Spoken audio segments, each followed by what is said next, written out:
Olá, queridos amigos da TV Mundo Maior e da TV A Caminho da Luz. Estamos iniciando o programa Jesus e o Espiritismo, estudando este livro maravilhoso, A Caminho da Luz, psicografado por Francisco Cândido Xavier, ditado pelo seu benfeitor Emmanuel, publicado pela Federação Espírita Brasileira. Para quem não me conhece, o meu nome é André Luiz Chiarini Vilar. Sou da cidade de Itapira, no estado de São Paulo. Sejam bem-vindos ao nosso estudo de hoje. Estamos vendo o capítulo 8º, a China milenária. E agora nós vamos ter a oportunidade de ver a China atual. Quem está nos acompanhando agora pela TV Mundo Maior ou pela TV A Caminho da Luz, poderá também acompanhar os outros programas pelo canal no YouTube da TV A Caminho da Luz, youtube.com/TV A Caminho da Luz. Acompanhe os programas anteriores. Começa Emmanuel nos dizendo: a falsa interpretação do Nirvana disturbou as elevadas possibilidades criadoras do espírito chinês, cristalizou-lhe as concepções e paralisou-lhe a marcha para as grandes conquistas. No nosso programa passado, vimos um capítulo todo, um item todo sobre o Nirvana. O problema não é o Nirvana, o problema é a conceituação que se cristalizou, imortalizou no meio daquele povo. Nós precisamos de uma cultura que estimule cada dia mais o nosso progresso. Certa feita perguntaram para Dalai Lama qual seria a melhor religião. E o companheiro que fez esta pergunta idealizou na sua mente que ele seria prepotente para dizer que a melhor religião era sua, era dele. E aí, quando Dalai Lama ouviu a pergunta, meditou por alguns instantes e respondeu: a melhor religião é a que te faz uma pessoa melhor. O que isso significa? Que o Espiritismo não é melhor que o catolicismo, que consequentemente não é melhor do que o protestantismo, que consequentemente não é melhor do que o budismo, que consequentemente não é melhor do que religião nenhuma, como não é melhor do que os companheiros que não acreditam em Deus. Quando ele nos fala, inspiradíssimo, que a melhor religião é a que te faz uma pessoa melhor, enquanto o Espiritismo estiver mexendo no nosso ego, mexendo no nosso orgulho, convidando-nos à transformação ético-moral, o Espiritismo está nos ajudando. O dia que o Espiritismo parar de atacar o nosso homem velho, massageando o nosso ego, incentivando a nossa prepotência, colocando-nos num patamar que não possuímos, o Espiritismo perdeu a sua finalidade. Porque o termo religião, do latim religare, religar o pensamento nós, criaturas, para com Deus, o Criador. Mas como eu vou poder ligar o meu pensamento, sendo que eu acredito muitas vezes estar no mesmo patamar de um benfeitor, no mesmo patamar de Deus? Quantos chefes religiosos, espíritas e não espíritas, acreditam fielmente ser um enviado de Deus? Qualquer pessoa pode ser um enviado de Deus, desde que tenha um coração bom. Tem muitas pessoas fora das religiões que têm um comportamento mais digno, mais honesto do que pessoas que diariamente, semanalmente, mensalmente estão num templo religioso. Então a religião, ela tem a finalidade de promover em nós uma modificação ético dentro de casa, no trabalho, na sociedade, no templo religioso, perante nós mesmos, ético-moral. Não se conhece o religioso por ter um grande intelecto. Grande intelecto qualquer pessoa pode ter, estudando, preparando, lendo, meditando, fazendo cursos. Hoje nós não temos faculdades, cursos técnicos de todas as áreas. Na época do meu pai tínhamos de 5 a 10 cursos. Hoje nós temos infinitas possibilidades de um curso superior. de um curso técnico. Então hoje, o título intelectual, ele está importante também, mas hoje nós precisamos desenvolver o afeto. Hoje nós precisamos desenvolver o respeito às diferenças, a responsabilidade social. E aqui o Nirvana, ele fez com que os nossos irmãos chineses mantivessem cristalizados aquela ideia de que fazendo o mínimo eu já encontraria após a morte o lugar de descanso que eu sonhava. E isso fez com que a grande massa chinesa procurasse analisar pouco a sua conduta. Recentemente, quando estive numa jornada de palestras em Portugal, já disse isto no começo deste capítulo, alguns programas atrás, conversando com um casal de amigos de Lisboa, na verdade em Cascais, próximo de Lisboa, a Priscila e o Odaci, um casal de brasileiros do Rio Grande do Sul, que residem há mais de 25 anos em Portugal, e a filha deles teve a oportunidade de ficar 2 anos na China. Morou em 2 cidades. Foi estudar o mandarim, aperfeiçoar aquela língua que hoje tem crescido tanto mundo afora. E eu, certa feita, estava jantando com eles, e a filha deste casal estava junto, pouco mais nova do que eu. E eu perguntei, qual que é a visão que os chineses têm de Jesus? Ela falou assim para mim, André, é um povo que não conhece Jesus. A sua grande maioria é budista, dizem ser budistas. Tem uma visão um pouco limitada do lado espiritual, mas tem, e alguns já compreendem um pouco a noção da reencarnação. Mas não conhecem nada de Jesus. Não conhecem nada da lei da solidariedade. É cada um por si.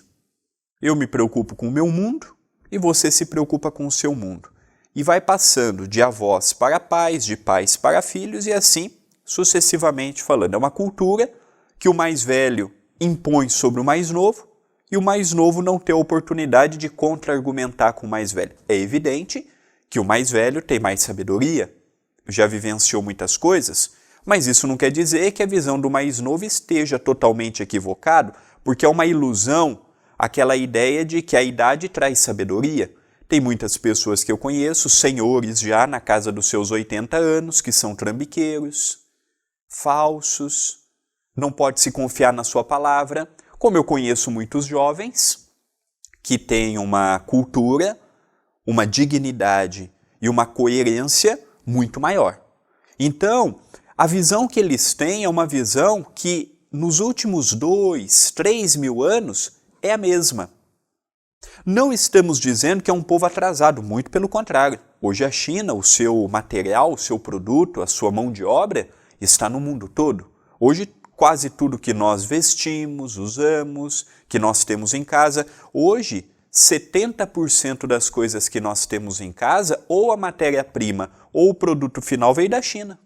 Quase tudo, para não dizermos mais. Então, nós não podemos dizer que é um povo atrasado, muito pelo contrário, é um povo que desenvolveu nos últimos anos, nas últimas décadas. Se eu perguntar para o meu avô, por exemplo, já com quase 90 anos, se há 50 anos atrás ele imaginava que hoje a China dominaria o mundo na tecnologia, muito provavelmente meu avô jamais pensaria isso há 50 anos atrás. Hoje é uma realidade. Então nós temos que ver que Emmanuel disse tudo isto para nós em 1938 e continua muito atual, porque ele não está fazendo uma análise da China no seu quesito intelectual.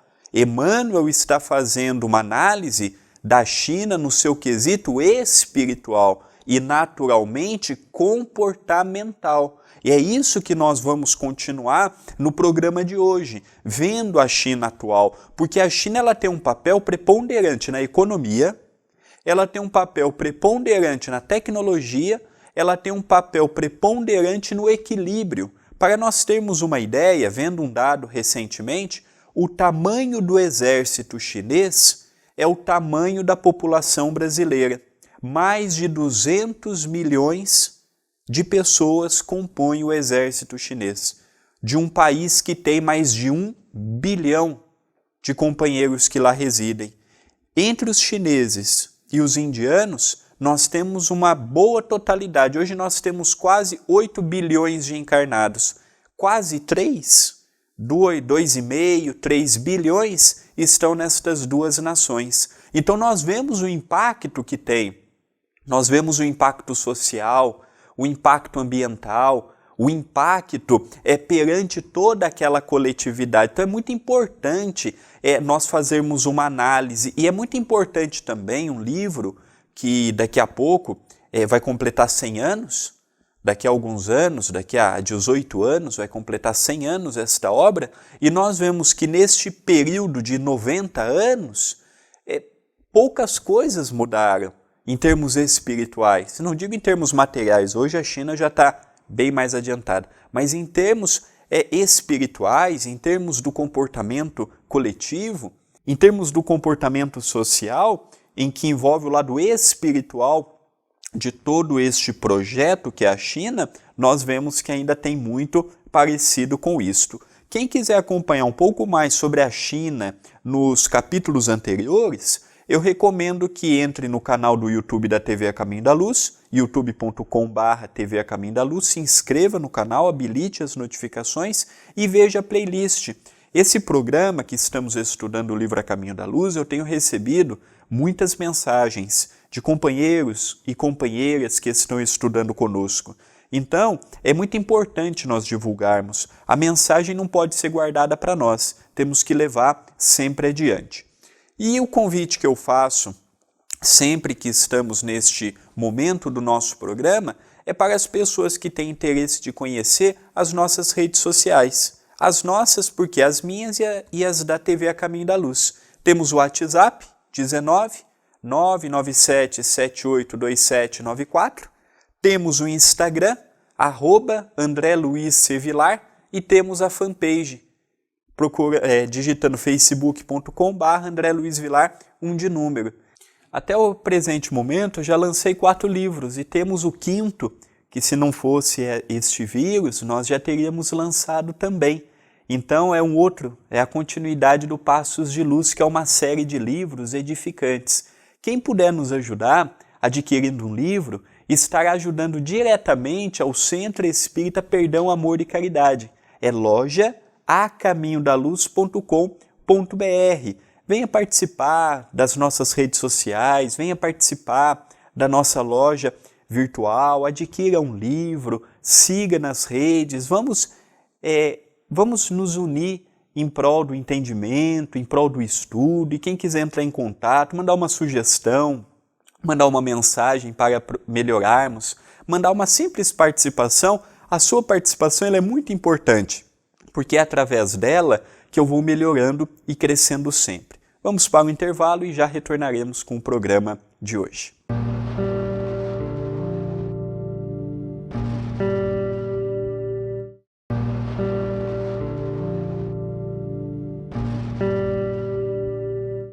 Queridos amigos da TV Mundo Maior e da TV A Caminho da Luz, estamos retornando com o programa Jesus e o Espiritismo. Hoje estudando a China atual através do livro A Caminho da Luz, psicografado por Francisco Cândido Xavier, ditado pelo seu benfeitor Emmanuel e publicado pela Federação Espírita Brasileira. Quem ainda não adquiriu este livro, adquira, compre, ajude a editora, ajude na publicação de outros livros, é sempre muito importante. Dando continuidade, Emmanuel nos afirma: é certo que essas conquistas não consistem nas metralhadoras e nas bombardas da civilização do Ocidente, cheia de comodidades multifárias, mas aqui me refiro à incompreensão geral acerca da lição sublime do Cristo e dos seus enviados. A China, como os outros povos do mundo, tem de esmar, neste século, os valores obtidos na sua caminhada longa e penosa. Destas palavras, não há a inferir que a invasão japonesa, na sua incrível agressividade, esteja tocada de uma sanção divina. O Japão poderá realizar, na grande república, todas as conquistas materiais, usando a psicologia dos conquistadores. poderá melhorar as condições sanitárias do povo, rasgar estradas e multiplicar escolas, mas não amortecerá a energia perseverante do espírito chinês, valoroso e resignado, que poderá até ceder-lhe as próprias rédeas do governo, enchendo-o de fortuna, de suntuosidade e de honrarias, sem desprestígio do seu próprio valor, porquanto a China milenária sabe que os espíritos de rapina embriagam-se facilmente com o vinho de sangue do triunfo, e tão logo o luxo lhes amoleça as fibras da desesperação, todas as vitórias voltam automaticamente à reflexão, ao raciocínio, à cultura e à inteligência.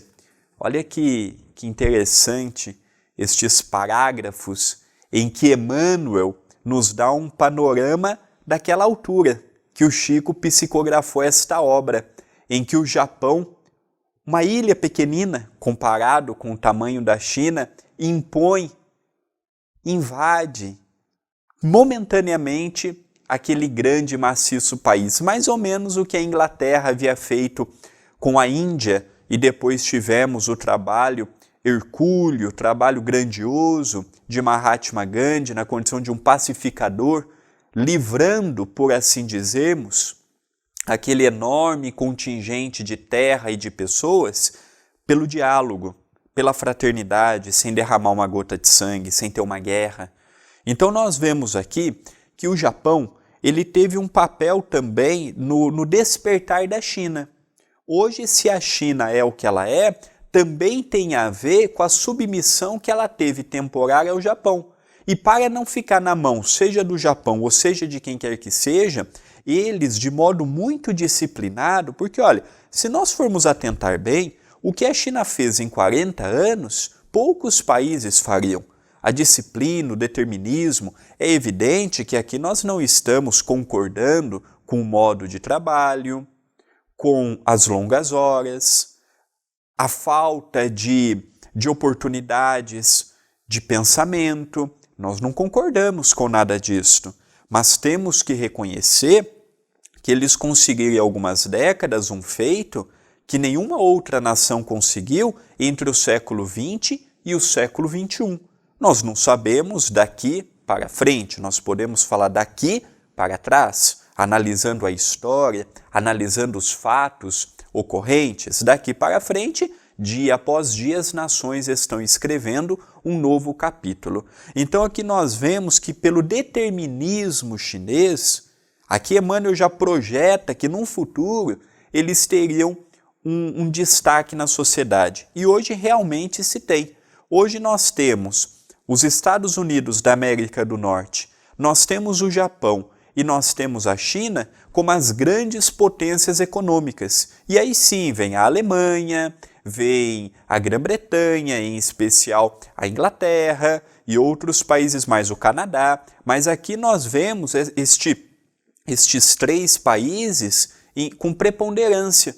Os Estados Unidos, que ainda é o grande motor que aos pouquinhos está enfraquecendo, mas é o referencial econômico a nível mundial. Nós temos o Japão, que até pouco tempo atrás era a segunda grande economia mundial, que entrou numa recessão também.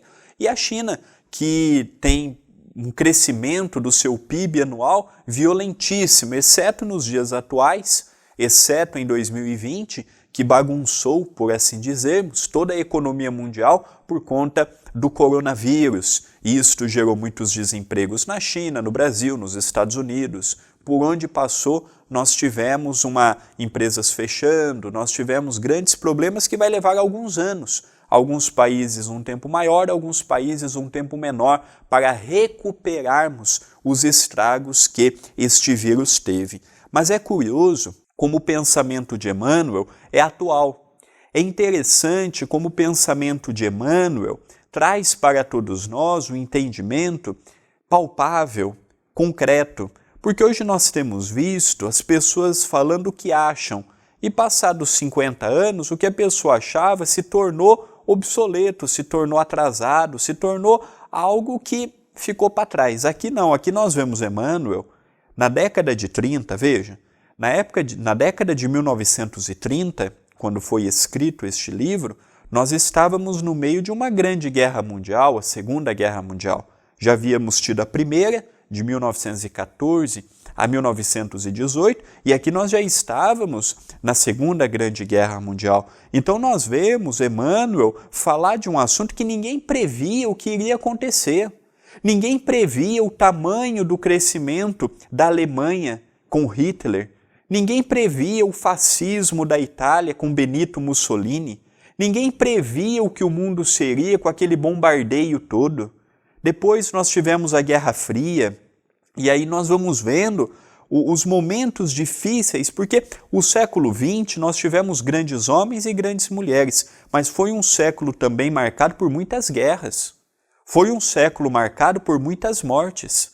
Só o império de Hitler fez, o nazismo fez contra os judeus, matando milhões de judeus, seja nos campos de trabalho, nos campos de concentração, é uma coisa que nós até hoje não se sabe precisamente os milhões de pessoas que desencarnaram de forma cruel, de forma desonesta, de forma torturante.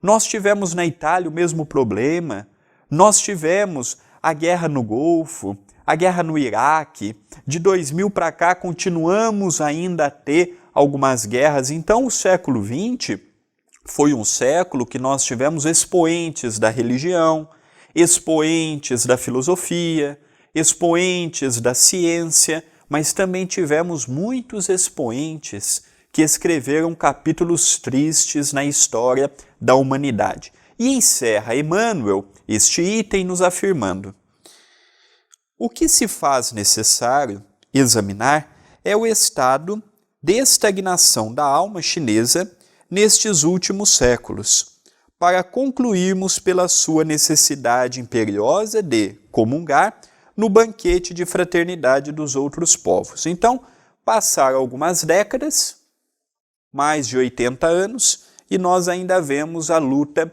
do povo chinês de uma forma coletiva, nesse sentido de relacionamento mútuo com o próximo. Eles são muito bons no relacionamento comercial, mas e também nós vemos outros países também com essa dificuldade, por que não dizermos também o Brasil?